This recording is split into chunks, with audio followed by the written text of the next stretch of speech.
मित्रों, मनुष्य की जिंदगी में जन्म के बाद कोई सबसे बड़ा सत्य है तो वह मृत्यु है। साधु हो या संत, राजा हो या फकीर, जिस किसी ने भी इस मृत्युलोक में जन्म लिया है उसे एक न एक दिन छोड़कर जाना ही होगा।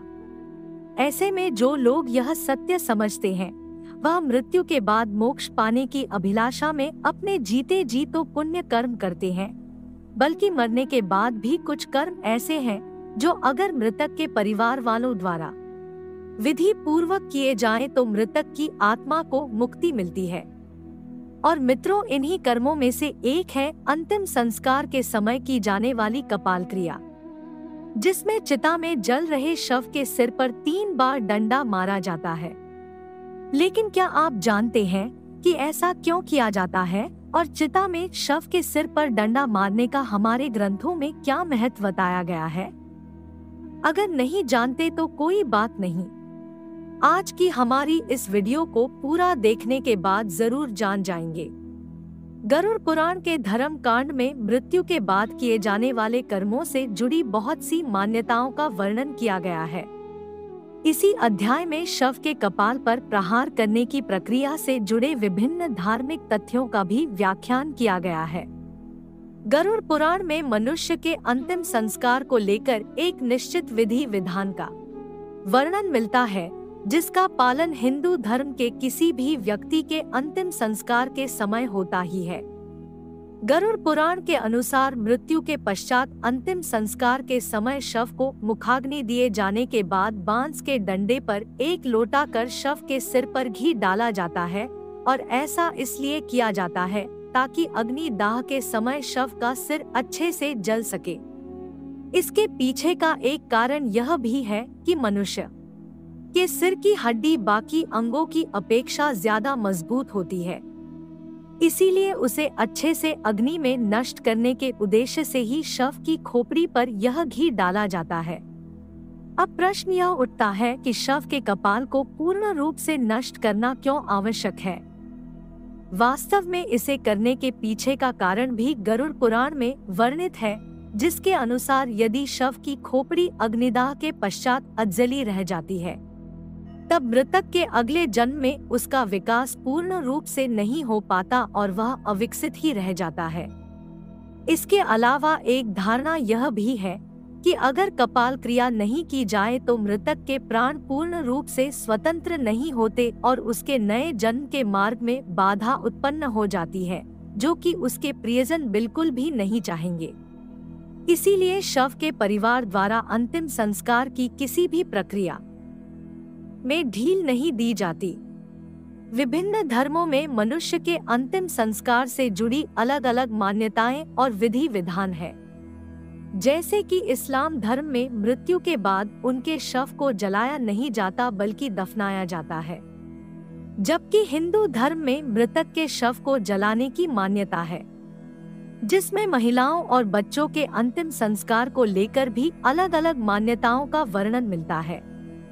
अगर ऐसी कौन सी मान्यता है जिसका पालन करने हेतु मनुष्य की मृत्यु के उपरांत शव के कपाल अर्थात सिर पर डंडे से यह प्रहार किए जाते हैं? मित्रों, प्रचलित मान्यताओं के बीच एक विधि का वर्णन श्राद्ध चंद्रिका पुस्तक में भी वर्णित है, जिसके अनुसार सिर में ब्रह्मा का वास माना गया है। इसीलिए शरीर को पूर्ण रूप से मुक्ति प्रदान देने के लिए कपाल क्रिया की जाती है, जिसके लिए मस्तिष्क में स्थित ब्रह्मरंध्र पंचतत्वों का पूर्ण रूप से विलीन होना आवश्यक है। इसीलिए कपाल क्रिया को अंतिम संस्कार की प्रक्रिया में महत्ता दी गई है।